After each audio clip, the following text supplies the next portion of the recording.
Sakupin, yan po ang title ng ating araw-araw ng pagpapala ngayon. Sakupin ng alin ang inyong mga pangarap sa taong 2025. Tayo ay makaka-forward kung tayo ay may mga pangarap or dream, no? Kailangan pa meron tayong tinitignan or ninanasa na mangyari sa 2025. Diyan po nag-uumpisa ang lahat. Pag wala tayong panaginip, wala tayong pangarap, parang ang haba ng taon, di ba? So bilang mga followers of Christ, maaari tayong mag-cultivate ng mga dreams natin para sa ating buhay at ito rin ay magpapalawak sa kaharian ng Diyos para sa kanyang kaluwalhatian. O hindi lang sarili natin ng lalawak, pati yung ang vision natin, hindi lang sa sarili, kundi sa kingdom of God. Di ba na tayo ay magamit ng Panginoon, magdala ng ilaw, magdala ng asin, dahil dumidilim-dilim na, pero kailangan po niya ng mga Kristiyano na kagaya natin, mga followers of Christ. Maraming ulat ng mga lalaki at babae sa Biblia na nakita natin ang kanilang hahantungan, kaya kahit hindi pa nangyari, nakikita na nila yung hahantungan nila. Yun pong ibig ko sabihin. Kumbaga, nangarap na tayo, magpasalamat na tayo sa pangarap natin, kahit hindi pa natin nakikita, pasalamat na tayo sa Diyos, pero yung pangarap na yun, yun ang ating tutuntunin itong taon ng 2025. At ang mga pangarap ng mga taong yan sa Bible, sila David, di ba? Sila Gideon, marami pang iba, sila Deborah. Okay, mga taong yan ay nagbibigay sa atin ng inspirasyon, guidance, at ang dating sa atin na hanggang sa ngayon, may dating po ang kanilang mga buhay, no? Yung ginawang example ng Panginoon. Sila ay may pangarap at natupad ang pangarap nila dahil tinulungan sila ng Diyos. Ano po ang pangarap ninyo sa taong ito? Ano sa tingin mo ang mga nais ipagawa sa iyo ng Diyos sa taong ito? Sa mga darating pang taon.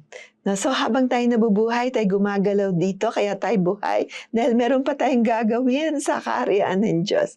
Magandang ma-identify natin ang ating mga dreams noon at ngayon, di ba?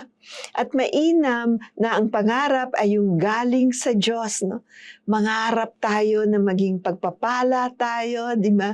Makatanggap tayo ng pagpapala para makapagpala din tayo ng iba. Kapag nagtanim ng pangarap ang Diyos sa ating puso, ito'y uusbong at ito'y lalago. So, open lang tayo kay Lord. Lord, anong pangarap mo sa akin sa taong ito? Salamat po, Panginoon. Itatanim niya yon at tayo ay uusbong at lalago. Kasama tayong lalago at hanggang mapakinabangan po ito sa mga susunod na salinlahi. Sa mga buhay natin ngayon ay makikinabang din po ang mga next generation sa atin. Lalo tayong mga followers of Christ na nakakilala sa Panginoon. At ang Diyos ang nagbibigay sa atin ng pangarap. Mga pangarap.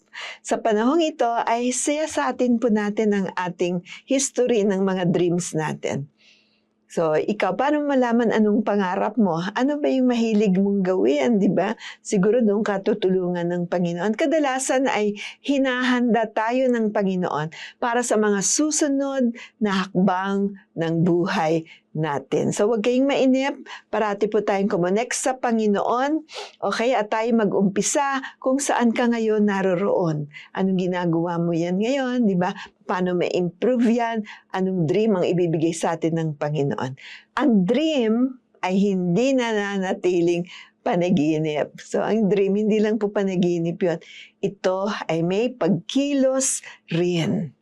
So, kikilos po tayo. Na magagalaw-galaw tayo. Example, yung paglilingkod sa community, no? Bumibisita sa mga may sakit, no? Kailangan po natin yan. Magturo ng mga bata, mag-active sa ministry sa church. Kailangan natin ng ushers, kailangan natin ng maraming mga tagapangalaga, kailangan natin ng prayer warriors, di ba? Marami po tayong magagawa. Or even sa ating community, sa ating mga barangay, makipag-ugnayan po tayo kung meron ka namang i-volunteer na gawain, di ba? Makakatulong po tayo ng malaki.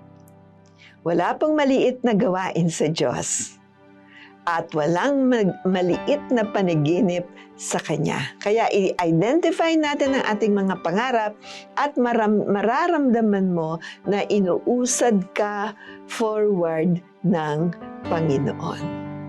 Lubos po tayong magtiwala sa Diyos sa mga panaginip o mga dreams. No? Hindi po ito yung dreams na nananaginip ka lang kasi tulog ka. Ito po yung vision natin. Ito po yung nakikita nating mangyayari.